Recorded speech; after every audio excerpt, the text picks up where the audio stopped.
What's doing, everybody? I'm Alec. Thank you for watching First Class Fatherhood. Today's guest on the podcast is Gunnar Peterson. Gunnar Peterson is a personal trainer who has worked with everybody from Jennifer Lopez to The Rock himself, Dwayne Johnson, Sylvester Stallone, and many other entertainers.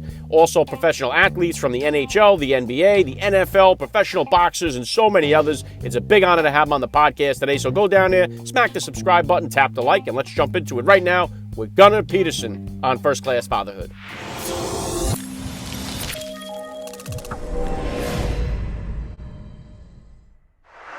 Joining me now, First Class Father, Gunnar Peterson. Welcome to First Class Fatherhood.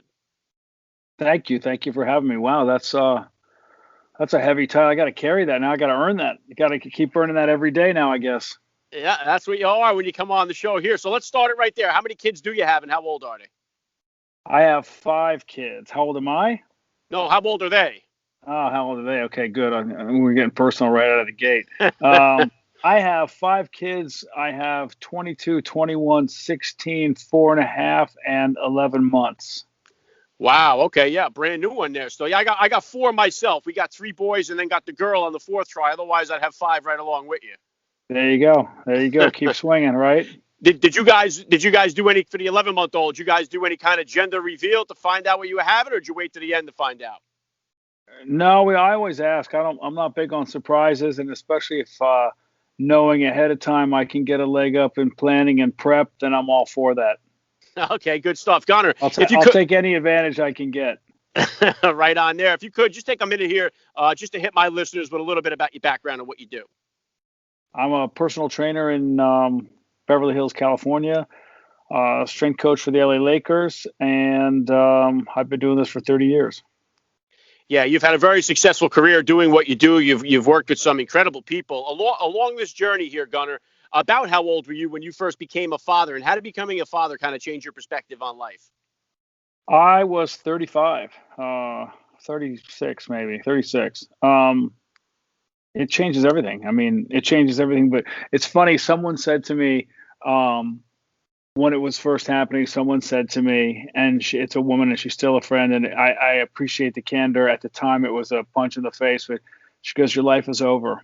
And I said, "What? What are you talking about?" And she goes, "Your life as you know it is over." And I appreciate the qualifier, but it's true. What you think, what you know, what you do, what you think you're gonna do, all that changes. And I think ultimately it changes for the good. It changes the way it's supposed to change.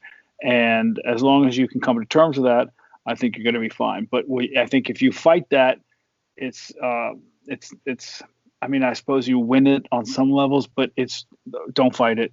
My advice would be don't fight it. Go with that. It takes on its own life. It has a pace of its own. It changes gears on its own. Just go along for the ride. Don't try to control everything. Try to enjoy it. I know I made a bunch of mistakes early on. I probably made some this morning. Who knows? But if you're always trying to do the right thing, if you're always putting family first, if you realize that your whole life you've been number one, right? You've been the gold medalist. If you realize you're still going to be on the podium, but you're going to be number 3 now, it's going to be your wife. They're going to switch between the gold and the silver medal, and you're always going to be a bronze. You're good. You're good. Yeah, well said, Gunnar. Yeah, I when you dads ask me, sometimes I tell them your life is just beginning, so I like to flip it on that. And what would you say? What would you say are some of the top values that you hope to instill in your kids as they grow up? Honesty is the first one. Just be honest. Be straight. If you broke the window, tell me you broke the window. Let's not play the game. We're going to get the window fixed at some point. It's a lot. If you don't tell the truth about things, it's not just the thing that's the problem. It's now the thing plus the fact that you didn't tell the truth. So now we have 2 problems. The other one is be kind, be nice, don't sweat it all the time. You don't have to win. You don't have to be angry all the time. You don't have to be negative. You don't have to weigh in on everything. Not everything is that important. And I think you realize that I'm pretty detailed, pretty OCD guy. When the spills happen and the things and you try to control it, you realize you can't, that's why they made paper towels. Clean it up, move on. And I think if I could have learned that earlier on, it would have been less hard going in the beginning. Yeah, good stuff, Gunnar. And one of the things that's challenging for a lot of new dads, we always hear the term dad bod. Dads are sleeping less, they're eating at different hours and stuff like that. So they have less time to maybe hit the gym and do these things. What kind of advice do you have for the new dads out there that are trying to prevent that dad bod? And what advice do you have for the dads that already got it and are trying to lose it?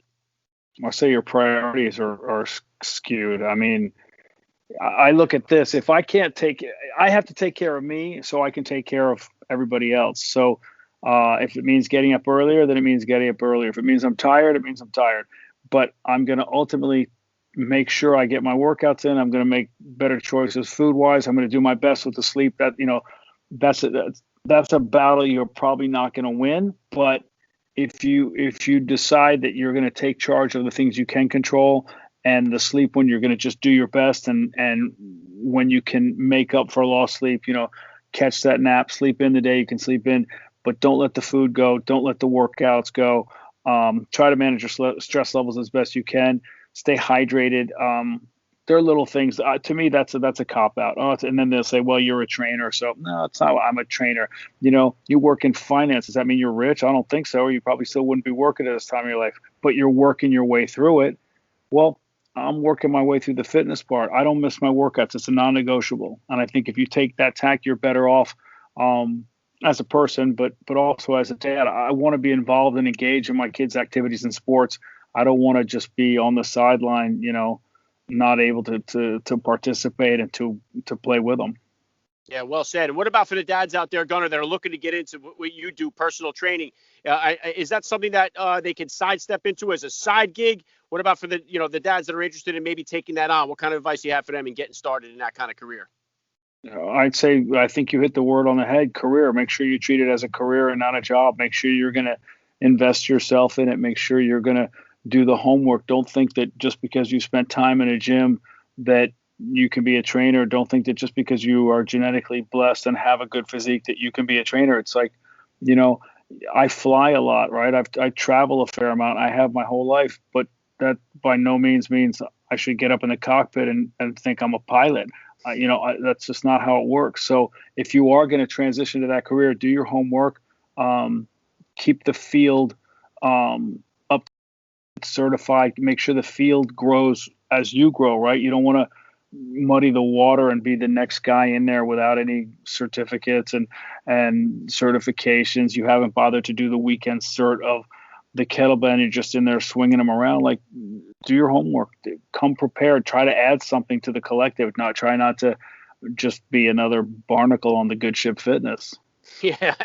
And what about now? I know obviously the coronavirus has impacted everybody's way of life, everything that we do. How has it affected the personal training? I know gyms were very hard hit. They're one of the last to open. A lot of them are reclosing now. So how has it been for you during this entire coronavirus and going about personal training? Well, we made some changes like everybody did. We did some things on Zoom. I ended up having to email a lot of programs to people. And as we're open, we're small. We're two guys in 5,000 square feet, working with people. There's a lot of hand sanitizer and there's a lot of disinfectant being used. Someone said to me, "It smells like a swimming pool in here." I said, it's better than smelling like a virus, right? So if that's the trade-off we make, then that's what we're going to do. We're going to keep things clean. We're going to do our best to fight it. We're not going to succumb, and hopefully, just like the fatherhood thing, we're going to make less mistakes than we may have. Yeah, and bringing it back into you as a dad here, what type of disciplinarian would you say you are as a father, and is that different than the discipline style that you grew up with? Oh, wow. That's not my strong suit. I'll sit down and talk through it. I'm always curious, why'd you do that? Why was that okay? What made you think that was okay? I'm not big on taking their phones away. I need my kids to have phones. When they reach a certain age, I need to be able to reach them. I need to be able to text them.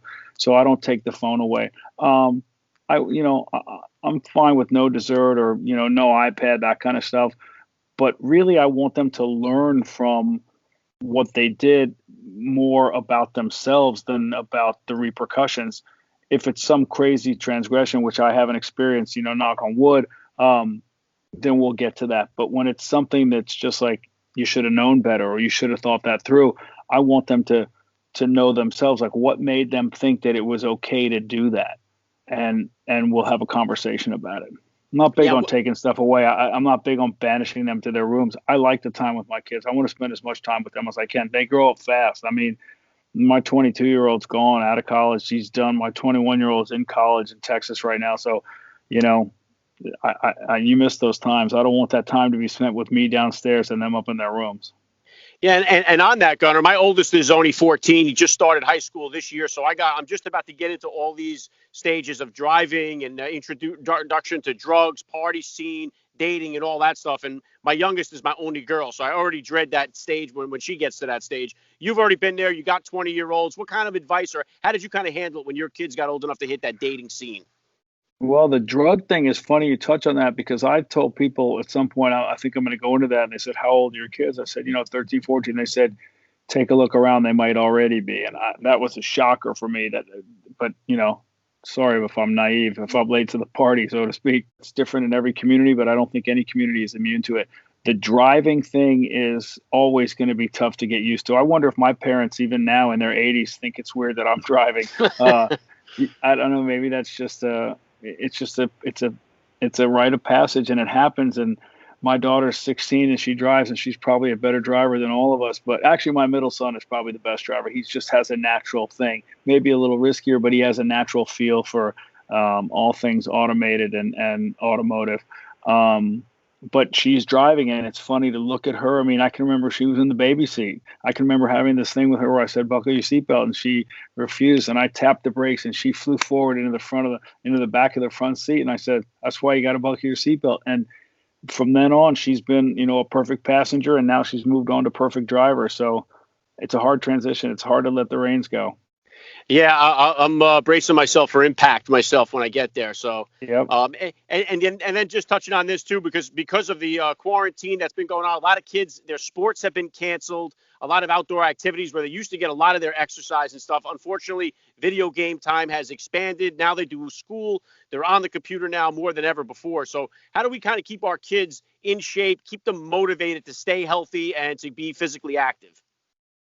So I'm pretty straightforward with my kids about that. I don't mind using the word fat. I don't think it's a bad word. I think it exists. And you say, if you eat this, too much of this, too often, you will get fat. If you don't mind being fat, no problem, eat it. But if that's something you're trying to not be, then let's pump the brakes.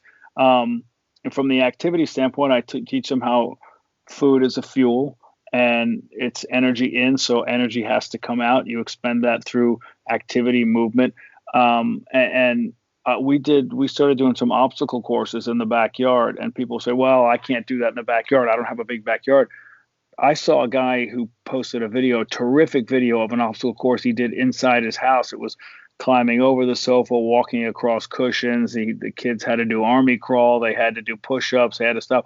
I included some cognitive components to it. So my little guy would have to sprint, and then he'd have to crawl under something, and then he'd have to stop and trace lines on a chalkboard and the initials of his name. So he had to slow down all the physical and focus on the mental and harness the energy. And then I made sure I added different planes of motion. So he's doing stuff sideways, backwards. He's carrying overhead things, and we try to make it creative. We try to do it with household items. A couple fitness things that I had around, but there were a lot of household items used. So get creative, have fun, and become part of that process. Again, don't be on the sideline, be on the field with them. Yeah, well said. Yeah, I had Joe DeSena on quite a while back. He's the Spartan Race creator, and he's got his kids carrying chains, all kinds of crazy stuff there too. So he's pretty hardcore with it. And I know how you mentioned there you want your kids to have the phones, obviously, so you can stay in touch with them. But how do you kind of manage it? It's been difficult for all of us, especially now more than ever, to kind of keep our kids away from these digital devices, the iPads, the video games. How do you kind of handle or monitor that with your kids, especially the younger ones? Well, during mealtime, it's pencils down. I mean, it's definitely everybody. It's like Dodge City back in the day. You leave your weapon at the city limits, so those aren't at the table. And afterwards, it's a certain amount of time they get them, right? Like it's fine. He can watch. My little guy watches these shows that are 5 minutes or 8 minutes long, and it can be you get 2 shows tonight or you get 3 shows, and that's what it is. And usually it matches up to something that he had to do academically or physically. So it's work on your letters for this much time and you get that much time on a show. And if he says, this is a long time, I'm doing this so long, you say that not even half the time of what a show would be. So we're starting to teach him a little bit about what a minute feels like, right? And there's a trade-off. You're not going to win every battle. Sometimes you got to give in. Sometimes on the weekend I let him stay up late. My wife is cool with that, and she runs that show most of the time, and she gets it, and has her ear to the ground in terms of she knows what he can take, and that he can. It's okay if he's up a little bit later on Saturday night. Yeah, a challenge and a workaround for sure. Some compromise involved all the way. What about what's next for you here, Gunnar? What kind of plan? A lot of success already. What kind of goals or plans you have for yourself for the future here? Well, let's see. Let's see if we can expand this gym business. Maybe take one somewhere else. Maybe head down south to Nashville or Georgia or somewhere. I like it down there. Let's see what happens, and maybe get something. If there's something that we can put out to the masses that creates the right mindset vis-a-vis fitness, let's see if we can do that, whether it's television or streaming or something where it's not such an ominous endeavor. People, I can't start working out. I haven't worked out in 15 years. I'm past that. Maybe I'll just walk in my neighborhood. If we can put something out that shows them that, yeah, they can do it, I'd like to be part of that.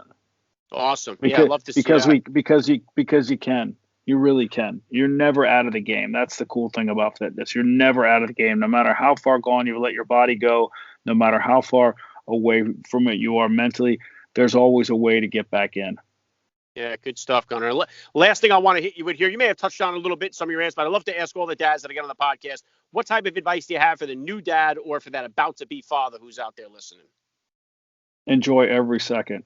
Enjoy every second. Even the stuff that's not enjoyable, take a pause and realize that that's going to be a story somewhere that's going to add to the fabric of your life, and just enjoy every second. It goes by so fast. Yeah, very well said. I love the message. This has been an honor for me. I got to say, Gunnar Peterson, you're first-class father all the way. Thank you so much for giving me a few minutes of your time here on First Class Fatherhood. I appreciate you having me on. Thank you. You do great stuff. I'm glad to be part of it.